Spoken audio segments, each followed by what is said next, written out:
வணக்கம். இன்னைக்கு நாம ஒரு செம இன்ட்ரெஸ்டிங்கான விஷயத்த பத்தி பேச போறோம். இது ஒரு மாதிரி கிரிட்டிக்கல் திங்கிங் பசில் மாதிரி. ஒருத்தர் சொல்ற விஷயத்துல அதோட உண்மையான அர்த்தம் என்னன்னு எப்படி கண்டுபிடிக்கிறது? வாங்க உள்ள போலாம். சரி, முதல்ல இந்த கேள்விய கொஞ்சம் யோசிச்சு பாருங்க. காடுன்னு சொன்னதும் உங்க மனசுல என்ன வருது? அது வெறும் மிருகங்கள் வாழற ஒரு சரணாலயமா? இல்ல நம்ம ஃபேக்டரிகளுக்கு தேவையான மரம், செடி, கொடிகளை தர்ற ஒரு இடமா? இல்லனா அங்கேயே வாழ்ற மக்களுக்கு அதுதான் உங்க வீடா? பாருங்க, இந்த 3 விஷயத்துக்கும் நடுவுல இருக்கிற ஒரு பெரிய சிக்கலை தான் நாம இன்னைக்கு பார்க்க போறோம். இந்த 3 விஷயமும் ஒன்னோட ஒண்ணு மோதுறது தான் இங்க பிரச்சனையே. ஒரு பக்கம் நாம நம்ம காடுகளையும் உயிரினங்களையும் பாதுகாக்கணும். இன்னொரு பக்கம் அதே காட்டை நம்பி வாழ்ற மக்களோட வாழ்க்கை இருக்கு. மூணாவதா நாட்டோட வருமானத்துக்காக அந்த காட்டு வளங்களை நம்ம பயன்படுத்த வேண்டிய தேவையும் இருக்கு. இது மூணும் குறிப்பா நம்மள மாதிரி வளரும் நாடுகள்ல எப்பவுமே ஒரு பெரிய போராட்டமா தான் இருக்கு. இந்த 3 விதமான போராட்டத்தையும் ஒரு சின்ன பேராகிராஃப் ரொம்ப அழகா சொல்லுது. இப்போ நாம என்ன பண்ண போறோம்னா, அந்த பேராகிராஃபோட உண்மையான அர்த்தம் என்னன்னு கண்டுபிடிக்க போறோம். இது ஒரு பசில் மாதிரி. ரெடியா? சோ இதான் நமக்கான பசில். கீழே 4 ஆப்ஷன்ஸ் இருக்கு. இங்க நாம சும்மா ஏதோ ஓரளவுக்கு சரியான பதில தேடல. ரொம்ப ரொம்ப முக்கியம். அந்த ஆத்தர் என்ன சொல்ல வர்றாரோ அதை அப்படியே துல்லியமா சொல்ற அந்த ஒரு ஆப்ஷனை நம்ம கண்டுபிடிக்கணும். இதுதான் உண்மையான கிரிட்டிக்கல் திங்கிங். ஒரு சரியான பதில கண்டுபிடிக்கிறதுக்கு பெஸ்ட் வழி என்ன தெரியுமா? தப்பான பதில்களை ஒன்னொன்னா நீக்கிறது தான். இந்த தப்பான பதில்கள் இருக்குல்ல, அதெல்லாம் ஒரு மாதிரி லாஜிக்கல் ட்ராப்ஸ். அதாவது நம்மளை யோசிக்க விடாம தப்பா வழி நடத்துற பொறிகள். அதையெல்லாம் எப்படி கண்டுபிடிக்கிறதுன்னு நாம இப்ப பார்க்கலாம். சரி, முதல்ல இந்த ஆப்ஷன் D-ய பாருங்க. சுற்றுச்சூழலை வர்த்தக ரீதியா பயன்படுத்துறத முழுசா நிறுத்தணும்னு சொல்லுது. இத படிச்சது உங்களுக்கு என்ன தோணுது? இது சரி மாதிரி தெரியுதா? ஆமா, நிறைய பிரச்சனை வருது, அதுக்காக அதை கம்ப்ளீட்டா நிறுத்திடணுமா? இங்கதான் முதல் டிராப் இருக்கு. அதுக்கு பேரு எக்ஸ்ட்ரீம் லாங்குவேஜ். முழுமையாக, எப்பவுமே, ஒருபோதும் இந்த மாதிரி வார்த்தைகள் வந்துச்சுனாலே நம்ம கொஞ்சம் ஜாக்கிரதையா இருக்கணும். ஏன்னா நிஜ வாழ்க்கையில எந்த பிரச்சனையுமே கருப்பு வெள்ள மாதிரி இருக்காது. இந்த மாதிரி வார்த்தைகள் விஷயத்தோட ஆழத்தையே மாத்திடும். நல்லா கவனிச்சீங்கன்னா, அந்த ஆத்தர் பிரச்சனைகளை பத்தி பேசுறாரே தவிர அதை கம்ப்ளீட்டா நிறுத்தணும்னு எங்கேயுமே சொல்லல. அந்த பிரச்சனைகளை எப்படி மேனேஜ் பண்றதுங்கிறது தான் அவரோட பாயிண்ட். ஆனா இந்த ஆப்ஷன் என்ன சொல்லுது? முழுசா நிறுத்தணும்னு சொல்லுது. சோ இது ஆத்தர் சொன்னதை ரொம்ப மிகைப்படுத்தி சொல்லுது. அதனால இது ஒரு தப்பான பதில். ஓகே, இப்போ அடுத்த ஆப்ஷனுக்கு போலாம். Option A. இது போனதுக்கு அப்படியே ஆப்போசிட்டா இருக்கு. மக்களோட வாழ்வாதாரம் தான் முக்கியம், அதனால நம்ம இந்த பல்லுயிர்ப்பெருக்கம், அதாவது பயோடைவர்சிட்டியை பத்திலாம் கவலைப்பட தேவையில்லைன்னு சொல்லுது. இதுதான் ரெண்டாவது ட்ராப், இம்பேலன்ஸ்ட் வியூ. அதாவது ஒரு பக்க சார்பா பேசுறது. ஆத்தர் என்ன சொன்னாரு? 3 விஷயத்துக்கும் நடுவுல ஒரு போராட்டம் இருக்குன்னு சொன்னாரு. ஆனா இந்த ஆப்ஷன் என்ன பண்ணுது? அதுல ஒரு முக்கியமான விஷயத்த, அதாவது பாதுகாப்பையே தூக்கி போட்டுடுது. இது ஆத்தர் சொன்ன விஷயத்தையே மாத்திடுது இல்லையா? அப்போ என்ன ஆகுது? ஆத்தர் கட்டின வாதத்தோட 3 தூண்கள்ல ஒரு துணியை இந்த பதில் உடைச்சிடுது. அதனால இதுவும் ஆத்தரோட உண்மையான கருத்து சொல்லல, இதுவும் தப்பு. சரி, இப்போ கடைசி தப்பான பதிலுக்கு வந்துட்டோம். Option B. இது என்ன சொல்லுதுன்னா, காடுகளை வர்த்தக ரீதியா சுரண்டது மக்களோட அடிப்படை உரிமைகளுக்கு எதிரானதுன்னு சொல்லுது. கேக்குறதுக்கு இதுவும் சரி மாதிரி தான் தெரியும். ஆனா இங்கேயும் ஒரு சிக்கல் இருக்கு. இது 3வது ட்ராப், அன்சப்போர்ட்டட் இன்ஃபர்மேஷன். அதாவது சம்பந்தமே இல்லாம புதுசா ஒரு விஷயத்த உள்ள கொண்டு வர்றது. இங்க அடிப்படை உரிமைகள்ங்கிற வார்த்தைய ஆத்தர் அந்த பேராகிராஃப்ல எங்கேயுமே பயன்படுத்தல. ஆனா இந்த ஆப்ஷன் அதை உள்ள கொண்டு வந்து நம்மள குழப்புது. பாருங்க, இந்த ஐடியா உண்மையா இருக்கலாம். ஆனா ஆத்தர் அத பத்தி பேசல. அவர் வெள்ளம் வருது, கிளைமேட் மாறுதுன்னு பிராக்டிக்கலான விளைவுகளை பத்தி தான் பேசுறாரு. அவர் உரிமைகள் பத்தி பேசவே இல்ல. அதனால இந்த பதிலும் அந்த பேராகிராஃப அடிப்படையா வச்சு சொல்லப்படல. சோ இதுவும் அவுட். இப்போ நாம 3 தப்பான பதில்களை, 3 ட்ராப்ஸை கண்டுபிடிச்சு நீக்கிட்டோம். ரொம்ப எக்ஸ்ட்ரீமா இருந்தது, ஒரு பக்க சார்பா இருந்தது, சம்பந்தமே இல்லாம இருந்தது, எல்லாத்தையும் தூக்கிட்டாச்சு. இப்போ மீதி என்ன இருக்கு? சரியான பதில் இப்போ நமக்கு தெளிவா தெரியணும் இல்லையா? அப்போ மிச்சம் இருக்கிறது என்ன? ஒரே ஒரு ஆப்ஷன் தான். அதுதான் ஆப்ஷன் C. இது என்ன சொல்லுதுன்னா, மக்களோட வாழ்வாதாரமும் சுற்றுச்சூழலோட அழிவும் ஒன்னா சேரும்போது இன்னொன்னு மோசமாக்குது. இதனால பிரச்சனைகளும் ஒரு சமநிலையற்ற தன்மையும் உருவாகுதுன்னு சொல்லுது. இந்த பதில் ஏன் அவ்ளோ பெர்ஃபெக்ட்டா இருக்கு? ஏன்னா 1, இது வாழ்வாதாரத்தையும் சுற்றுச்சூழல் அழிவையும் ஒன்னா இணைச்சு பேசுது. 2, ரொம்ப முக்கியமா இன்னொன்னு எப்படி மோசமாக்குதுங்கிற அந்த சைக்கிளை கரெக்டா சொல்லுது. 3, இதனால வர்ற பிரச்சனைகளையும் சமநிலையற்ற தன்மையும், அதாவது அந்த கான்ஃப்ளிக்ட் அண்ட் இம்பேலன்ஸையும் சரியா குறிப்பிடுது. பாருங்க, ஆத்தர் சொன்ன விஷயத்த கொஞ்சம் கூட கூட்டாம குறைக்காம அப்படியே இது பிரதிபலிக்குது. இங்க நாம இந்த ஒரு கேள்விக்கு பதில் கண்டுபிடிச்சது பெரிய விஷயம் இல்ல. ஆனா இத கண்டுபிடிக்க நாம பயன்படுத்தின அந்த ஸ்கில் இருக்கு பாருங்க, அந்த கிரிட்டிக்கல் ரீடிங், அதுதான் ரொம்ப ரொம்ப முக்கியம். இது எந்த ஒரு சிக்கலான விஷயத்தையும் புரிஞ்சுக்க நமக்கு உதவுற ஒரு சூப்பர் பவர் மாதிரி. எந்த திறனை நாம நுணுக்கம்னு சொல்லலாம். அதாவது ஒரு விஷயத்த மேம்போக்க பார்க்காம அதுல இருக்கிற சின்ன சின்ன வித்தியாசங்களையும் சிக்கல்களையும் புரிஞ்சுக்கிறது. எல்லாத்தையும் இது சரி இது தப்புன்னு சிம்பிளா ஒதுக்காம அதுக்கு நடுவுல இருக்கிற எல்லாத்தையும் பாக்குறது. இதுதான் எந்த ஒரு சிக்கலான விஷயத்தையும் திறக்கிறதுக்கான ஒரு மாஸ்டர் கீ. சரி, கடைசியா உங்களை ஒரு கேள்வியோட விட்டுட்டு போறேன். யோசிச்சு பாருங்க. இப்போ நம்மள சுத்தி எவ்ளோ சத்தமான கருத்துக்கள் இருக்கு. வாட்ஸ்அப்ல, டிவில, சோஷியல் மீடியால எல்லாரும் ரொம்ப உரக்க பேசுறாங்க. இந்த சத்தத்துக்கு நடுவுல உண்மையிலேயே நுணுக்கமான சரியான செய்தியை தேட நம்ம எவ்ளோ நேரம் செலவு பண்றோம்? இந்த நுணுக்கமான பார்வைய நீங்க உங்க வாழ்க்கையில பயன்படுத்த ஆரம்பிச்சீங்கன்னா நீங்க உலகத்தையே வேற மாதிரி பாப்பீங்க. Have you ever read something and felt totally lost? You know there's a point in there somewhere, but it's buried under all this dense language. Well, today, we're going to sharpen our mental toolkit. We're learning how to slice through that noise, dissect a really complex idea, and pull out the one core message. It's a skill you can use pretty much everywhere. All right, let's jump right in. So the text we're looking at throws us right into the deep end. It sets up this high-stakes, three-way tug of war. On one side, you've got conservation. We got to protect the planet.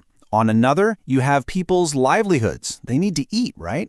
And pulling from a third corner is commerce, the national economy. And here's the thing. There's no easy bad guy here, just really important competing needs.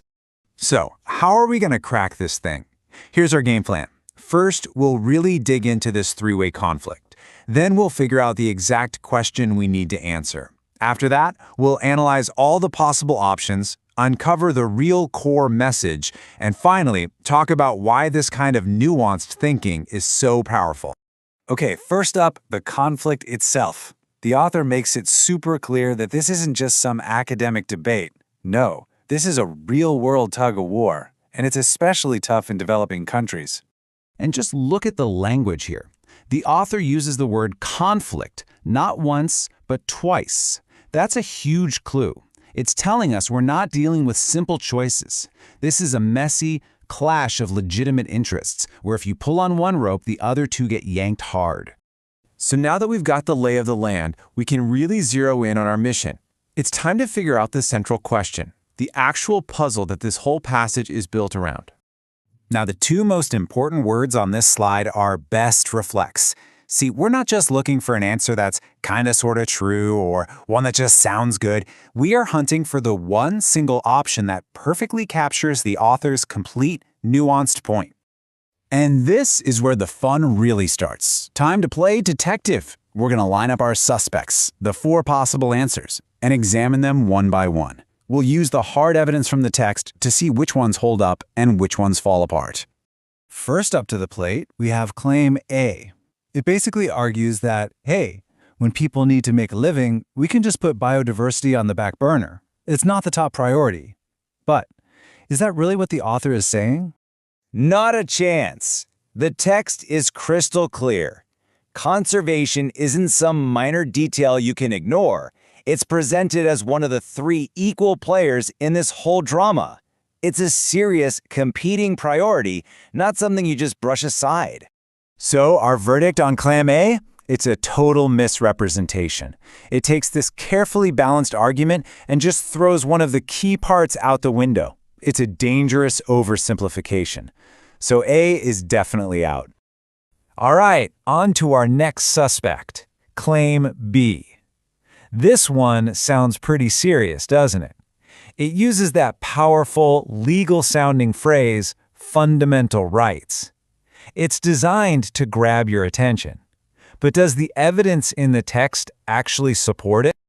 Let's look closely at what the author actually talks about. They're talking about real-world consequences you can see and measure.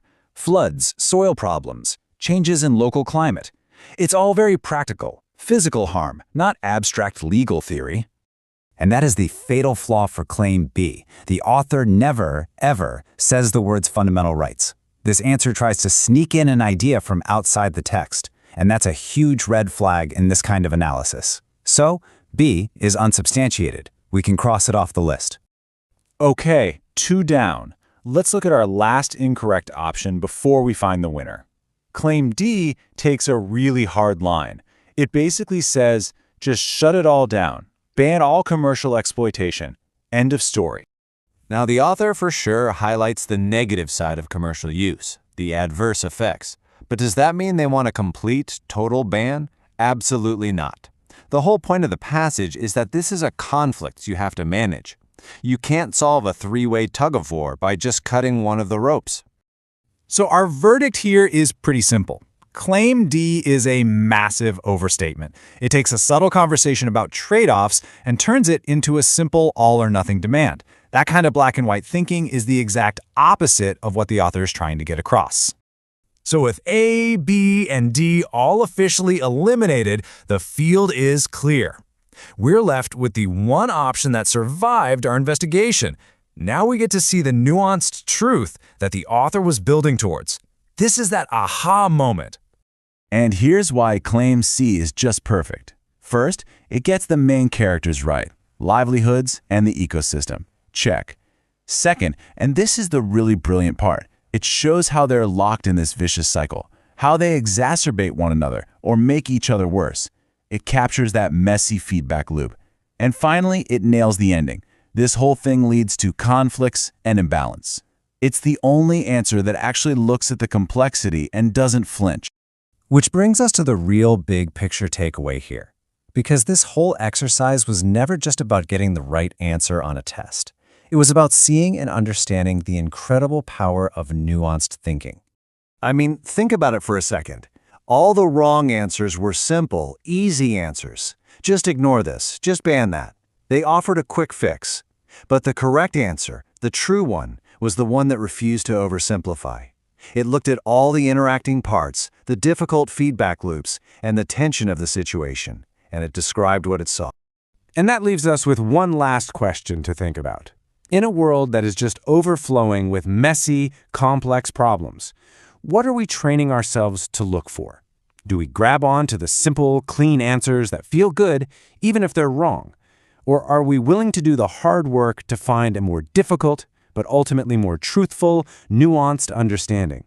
That choice and developing that skill, that's more important now than ever.